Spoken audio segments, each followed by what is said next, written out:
Yo, it's good YouTube. About to react to a nice little Santi Zap video. Craziest WWE conspiracies. Thought it sounded pretty cool, pretty neat. Why not check it out?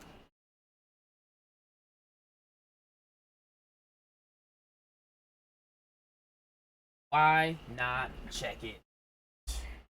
Every professional wrestling fan at some point or another, without fail, will believe some sort of professional wrestling conspiracy theory. Because when a hobby like wrestling has been around for so long, and a company like the WWE has been around for so long, you're bound to build up these conspiracy theories. These theories can range from on-screen theories to conspiracy theories revolving around real-life situations surrounding professional wrestling. So today I opened up my platform to you, the viewers, because I asked you on X and in the YouTube community tab to tell me your craziest professional wrestling conspiracy theory. And some of you, Jesus Christ, need some tinfoil hats. So we're going to be going over a bunch of these conspiracy theories, and I'm going to give you my thoughts on them. And as always, don't forget to subscribe to the channel, ring the bell for notifications. If you're a wrestling fan, I know that you're going to fall in love with this YouTube channel because we always upload daily wrestling content. And I know that a lot of my YouTube viewers are getting a little bit frustrated that I can't post the Patreon stuff on YouTube. I make sure that my YouTube subscribers still get daily content. That's never going to change. But the fact of the matter is that there's stuff on Patreon that I can never show on YouTube because of copyright restrictions. But so that at the very least you can experience what you'd be getting on Patreon, I've made one of the Wrestling is Cool Match Club matches available. If you like it, in match about him actually, I think I actually really mean it this time. Let's read your stupid shit. CM Punk intentionally got himself fired from AEW to come back to WWE. I like this. I could believe that. There's a lot to talk about, so let's split this up into two parts. Let's first talk about him actually returning to the WWE, because to me, that is something so crazy that I genuinely believe that no single one man could have orchestrated everything that needed to happen for CM Punk to return to the WWE, because it's not as simple as CM Punk leaving AEW and jumping ship to the WWE. There's so much more to it than just that. He needed to actually come out of retirement and fall back in love with professional wrestling, something that seemed incredibly unlikely based on the interviews that he was giving. And then he needed to quit or be fired from AEW, the company that got him out of retirement in the first place. But then he can't just jump ship to the WWE because other things needed to happen. Most importantly, he needed the right people in the corporate structure of WWE and TKO. Because let's face it, Vince McMahon would have never done business with CM Punk. He's made that quite perfectly clear. So not only did CM Punk need to come out of retirement and then leave AEW, he actually needed the entire Vince McMahon saga to happen. He needed TKO to purchase the WWE for $9 billion to oust Vince McMahon. Because without any of that stuff happening, I don't think that it's a viable option for CM Punk to jump ship to the WWE. I think he would have just re-retired. And then we needed the right era, the right place, the right time. And I think that the current era that we're in Chicago Survivor Series, it was just too perfect of a storm. So too many things, in my opinion, needed to happen for any one man like CM Punk to be able to orchestrate him leaving AEW to just simply jump ship to WWE. Understood. However, I think there's merit to see Whole bunch of trials and tribulations had to happen, but on top of that though, he did help himself out by getting into that backstage brawl, that locker room brawl with half the damn with half them damn niggas back there. CM Punk intentionally getting himself fired, not because this is a CM Punk thing or a wrestling thing. That's just human nature in corporate America. So many people are constantly trying to get themselves fired in corporate America for various reasons, whether it's they just hate the place that they work, maybe they're trying to get a separation package, or maybe they're trying to bypass some sort of non-compete clause. So it's not that I think that this is a CM Punk exclusive issue that he would quit a company because he doesn't like it there. I just think that it's human nature. People do it all the time. So it's not crazy to think that CM Punk, a guy that's made it very publicly clear that he hated where he was at, he didn't see a vision for their long-term success, wanted to get out. And the fastest way to get out wasn't to work through his contract, it was to get his ass fired. So it's not a crazy conspiracy. John Cena's injury in 2007 prior to the Royal Rumble return was less serious than reported. It was only a work to make his recovery seem superhuman. I've never heard this before, but I kind of like it because it does make a lot of sense. What's the other alternative that I'm supposed to believe that Honestly, it really didn't, because I remember watching that shit in real time back in 2007. To be honest, I had no idea why he came back so soon. Wait, that's different. No. I'm talking about the injury that he got later on in life, where I think it was some shit that he was doing with Daniel Bryan during that time, where his elbow got mad big, and it was also during the time where niggas was watching and fucking with Total Divas. His elbow got mad big and it was mad puffy and stuff like that, and they said that he was gonna be out for a few months, but he came back in way shorter time. John Cena truly is this higher life form that could recover from an injury way faster than everyone else? I don't think so. In fact, I think it might just be brilliant marketing on the WWE side. That would be genius, to market an injury to be this career-threatening injury only for him to come back earlier, thus making him look like a superhero, which is what they were trying to paint him as in 2007 to about 2013, which is, in my opinion, like one of the most frustrating eras of John Cena. I really did not enjoy that run. But if John Cena is your golden goose egg in the WWE at the time, it honestly is kind of a no-brainer to do some shenanigans shenanigans like this. So you know what? I'm gonna choose to believe that this is canon. This is real. This one comes from Totally Not Mark, one of my favorite anime channels. Go check them out. I've always felt that John Cena's public-facing persona is far too polished and goody two-shoes to be a true reflection of who he is. This isn't to say that he's a bad guy necessarily, and there's no shortage of folks who say great things about him, but there are also plenty of instances / stories from backstage that also don't match his good guy persona. The Nexus being one of the most popular examples. I too am a fan of his US title run, but everything from 2007 through to that run was some of the most frustrating parts of wrestling. Honestly, okay, I feel like John Cena most likely might be a genuine person based off how he presents himself, but on top of that, I think, okay, the real him, I think he's just more cutthroat. Like, he's very straightforward and earnest in what he's saying type shit. I think I don't know. I don't want to compare him to Mark Wahlberg. Cause ain't that nigga racist? Yeah. So it's like, and I'm pretty sure John Cena ain't racist. Like, come on. I'm pretty sure he's not racist. Or if he is, he hides it extremely well. But I think majority of how he presents himself in real life, is how he is. But I feel like a little bit behind the scenes, maybe he's just more straightforward. Maybe maybe he's just way more straightforward and cutthroat in like a personal setting. So yeah. Wrestling for me, and honestly, that period pushed me away from it for years. This is all to say that I think John Cena is one of the best to ever cut a promo. He's never made a mistake as far as I recall, and he loves the business. I think he's a seriously intelligent person, and I think that intelligence has given him the ability to say and do the right things in the public eye to mask how he truly is. I mean, after all of these years, he still claims to be natural and drug-free, but that seems astronomically unlikely given his physique. This is all. Honestly, I think he is natural. I don't think he was natural the entire time. To say is that I wouldn't be surprised if an expose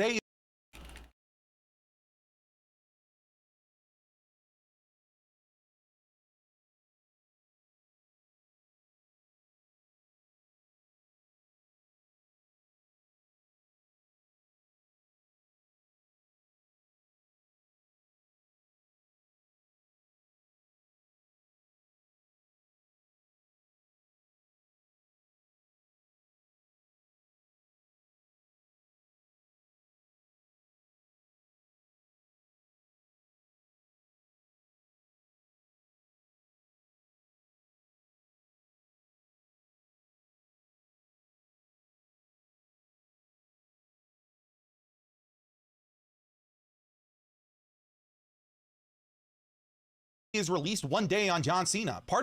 All right. So yeah, I just think he's probably just way more cutthroat, to be honest. He's very straightforward, very cutthroat, very serious and stuff like that. I think that's probably way more closer to his personality mixed in what he already presents. The pun, but after all of these years, I still feel like we haven't seen the real John Cena. Lot to chew on here. Mark, I agree with you. 2007 to 2013, 2014 is an incredibly frustrating run of not just John Cena, but professional wrestling in general. Because it seemed like anything that was of substance was only booked around John Cena. Everything else, for the most part, seemed like an auxiliary piece of the WWE. As somebody that also routinely and regularly has been working out for the better part of 12 years, I will never in my life believe that John Cena is natural. You just don't get that way with chicken and broccoli, allegedly. Again, if you want to try and tell me that John Cena is this higher life form, I mean... Okay, like, I feel like he probably wasn't natty for majority of his career, but I feel like he stopped it, though. I feel like he did stop it. Honestly, I feel like he did stop it. Maybe during, like, his prime and stuff like that, he was on some type of, like, testosterone or some shit like that. But I think later on when he got, like, when he seen that, okay, like, now I'm going more into movies, when he was getting into, like, you know, the Peacemaker role, the more comedic stuff that he was doing, I feel like he stopped that. Because the muscle weight dropped, he got way skinnier, you know? Go ahead and try. But Mark, if you want to see perhaps like what the real John Cena is like, you need to watch Total Divas / Total Bellas. There are some crazy clips of John Cena maybe actually being himself, and he is a huge piece of shit. Or maybe he's just a very good actor.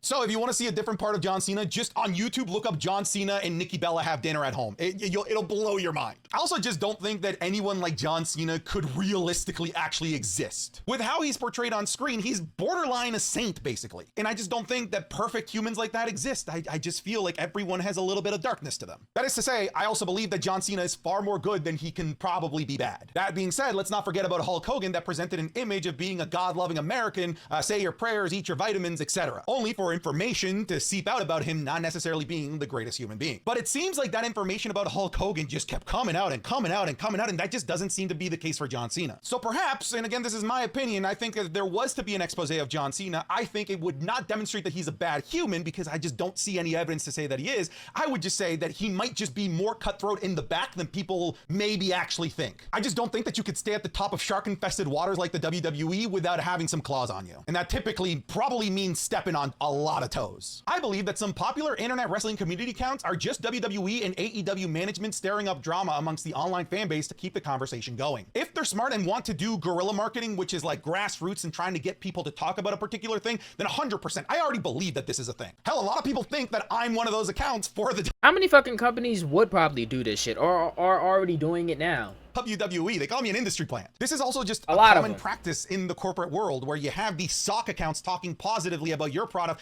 and negatively about others. And I just don't think the WWE and AEW would be above that. I'm sure they're probably doing it right now. Maybe you're watching a video from somebody that does it right now. The John Cena losing streak at SummerSlam is to repent for burying Nexus at SummerSlam. Oh, do you think that this is like some self-lashings, you know, like the 13 whiplashes for all of the sins that he's committed? It could be something like that. As much as I am starting to believe that John Cena did kind of unnecessarily bury the Nexus, I think that they would have ended in the same place either way. I just don't think that anyone in there had the star power to truly become this superstar that people are romanticizing that they would. But I think it's a hilarious thought of like John Cena just like losing sleep at night, and that this is the only way that he can get some good night's sleep, by repenting at SummerSlam by losing all the time. Little Jimmy is real. Don't see the lie here. Pretty sure that everyone knew that. My favorite wrestling conspiracy theory is that WWE paid Vince Russo to help take down WCW, and that there were other double agents there as well. I love these corporate espionage theories. There's quite a few of them. Hell, there was one that Hulk Hogan went to TNA to go sabotage them to make sure that WWE stayed up on top. Ultimately, I just don't think that Vince Russo was that valuable to the WWE, and maybe they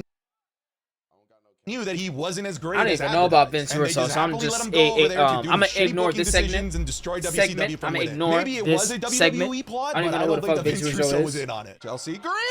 Yeah. Holy shit! Oh my God! /SantiZab, patreon.com/SantiZab. Check the top link in the description or the link that I'll put in the pinned comment. All right, back to the video. I think the only reason Asuka lost her undefeated streak was because WrestleMania 34 was in New Orleans, which is the same place that. And I mess with Asuka crazy. So I have always thought one of my favorite female wrestlers. She in the top 3 for me. Continue in New Orleans, then is she? Shouldn't either. I never really thought about. Because you also fuck with Becky. You also fuck with Rhea.